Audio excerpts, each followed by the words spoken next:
আমন্ত্রণ জানাবো জনাব আব্দুল হামিদ ভাইকে আমাদের মাঝে তার অনুপ্রেরণামূলক একটু বক্তব্য রাখার জন্য। বিসমিল্লাহিররহমানিররহিম।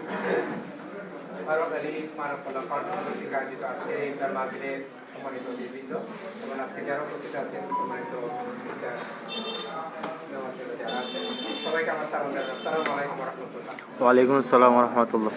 এখানে আমি আপনার কাছে শুকরিয়া আদায় করছি যে আপনাদের সাথে ইফতার করার সুযোগ পাওয়ার জন্য, সুস্থ আছে এই জন্য আপনার কাছে শুকরিয়া আদায় করছি। পৌরব্রত ফারুক আলী সমাজ সংস্কারের একটা কথা বলা আছে। ইতিহাস পর্যালোচনা করে ইতিহাস অধ্যায়ের পর আমি যেটা দিয়েছি, ফারুক আলী নামক যে একটা মৌজা, ফারুক আলী নামক একটি সমাজ ব্যবস্থা গড়ে উঠছে। এই গড়টার পর থেকে আজকে যে আমরা মাদ্রাসা বলি, স্কুল বলি, যে শিক্ষিত সমাজ বলি, এই সমাজগুলোকে এগিয়ে নেওয়ার জন্য প্রথম ধাপে যারা সমাজ সংস্কারক তাদের কথা আমরা স্মরণ করি। সেই তালিকায় কারা আছে?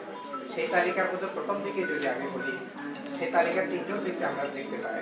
তাদের মধ্যে দুইজন উদ্যোক্তা আছে, তিনজন একজন তরুণ শিক্ষার জন্য যারা কাজ করেছেন তাদের মধ্যে আছে।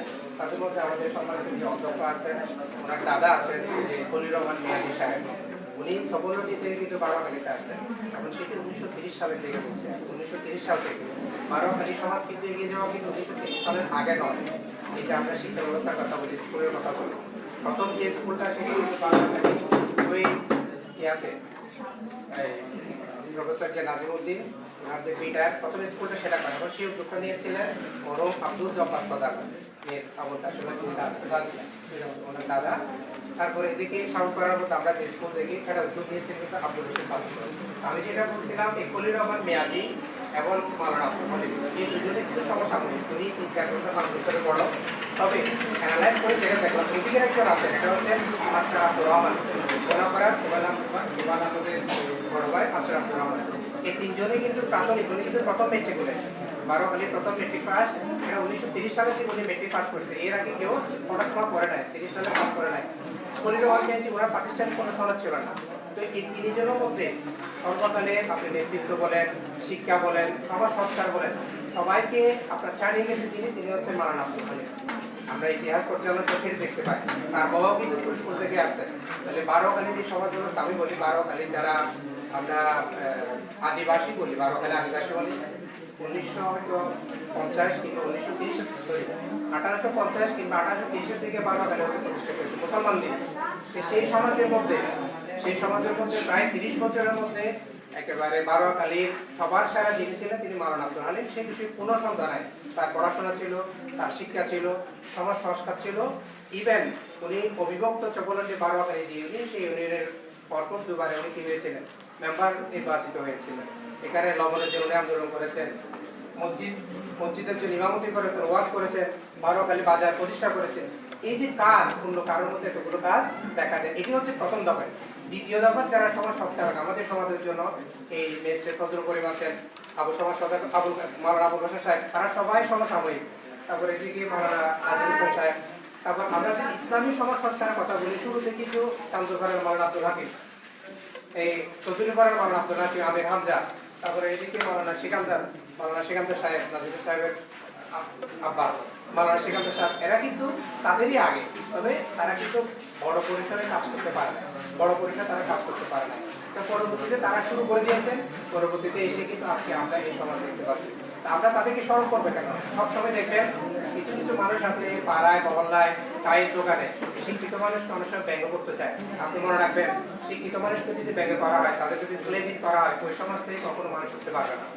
হ্যাঁ, অনেক মানুষ আছে যাদের জ্ঞান, যাদের ভিতরের যে দক্ষতা থাকার কথা, যে ধরনের একটা মানুষ হওয়ার কথা, আমি মানুষই বলছি, কারণ আমরা মানুষ নয়, ম্যাক্সিমামে কিন্তু আমরা মানুষ নয়, সেখানে আমিও থাকতে পারি।